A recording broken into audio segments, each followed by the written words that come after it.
Good morning, everyone. It's an honor and pleasure to be here. So my topic today is ancient Chinese philosophy and clean energy. The book of Han Feizi says, in the most ancient times, when men were few and creatures numerous, human beings could not overcome the birds, beasts, insects, and reptiles. Then a sage appeared who fashioned nests of wood to protect them from harm. Then the people were delighted and made him ruler of the world, calling him the nest builder. Then the people lived on fruits, berries, mussels, and clams. Actually, these are all my favorite food. Since rank and evil smiling that hurt their bellies, so that many of them fell ill. Then a sage appeared and who drilled with sticks and produced fire with which to transform the rank and putrid food. The people were delighted and made him ruler of the world, calling him the drill man. And in the age of Middle Antiquity, there was a great flood in the world. But Gun and Yu of the Xia dynasty, they opened up channels for the water. But now, if anyone had built wooden nests or drilled for fire in the time of the Xia dynasty, Wu and Yu would have laughed at them. And if anyone had tried to open channels for the water during the Yin and Zhou dynasties, Tang and Wu would have laughed at them. So in these words, Han Feizi calls for innovation based on present circumstances for Han Feizi. Correct government does not necessarily rely on the ways of sages or kings from the past, but rather on grasping the present circumstances and the needs particular to the time. In general, preaching time are noted to be the golden era of ancient Chinese philosophy, often described as a time of the 100 schools of thought.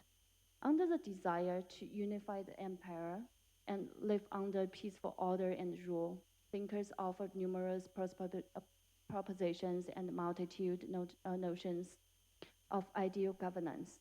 The cultural environment in ancient China was one that favored innovation, new ideas, and new interpretations of old.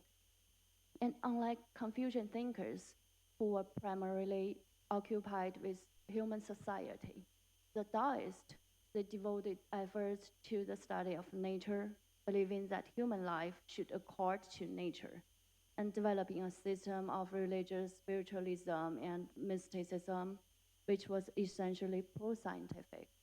It studied alchemy, sought medicines, which would assist in attaining longevity or immortality, and practiced many physical techniques. A leading theoretical approach for the understanding of contemporary Chinese society and politics focuses on the concept of contradiction. And this socialist conceptual theoretical framework requires policymakers to analyze the impact of vocal contradictions on the society and their resolution. The primary contradiction that inflicts upon China's economic development is the contradiction between mankind and nature. And since the launch of reform and opening up, China's economic growth was based on the shift from agriculture to heavy industries and involved a continuing tide of urbanization.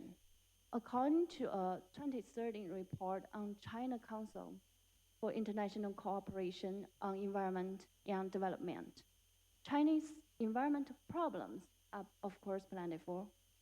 Land and air pollution, intensive exploitation of water resources, climate change, and threats to biodiversity. They all jeopardize the continuing development of China.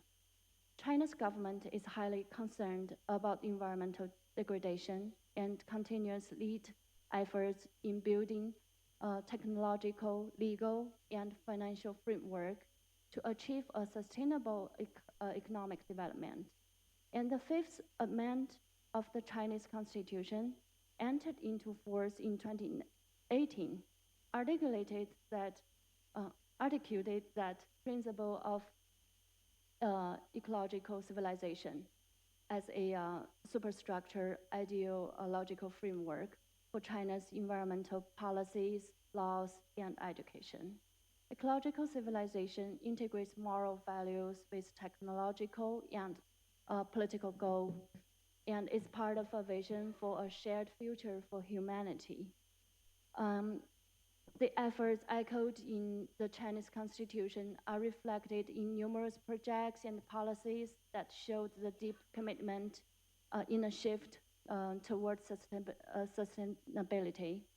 A major milestone was laid in 2014 with a comprehensive amendment of Chinese environmental protection law.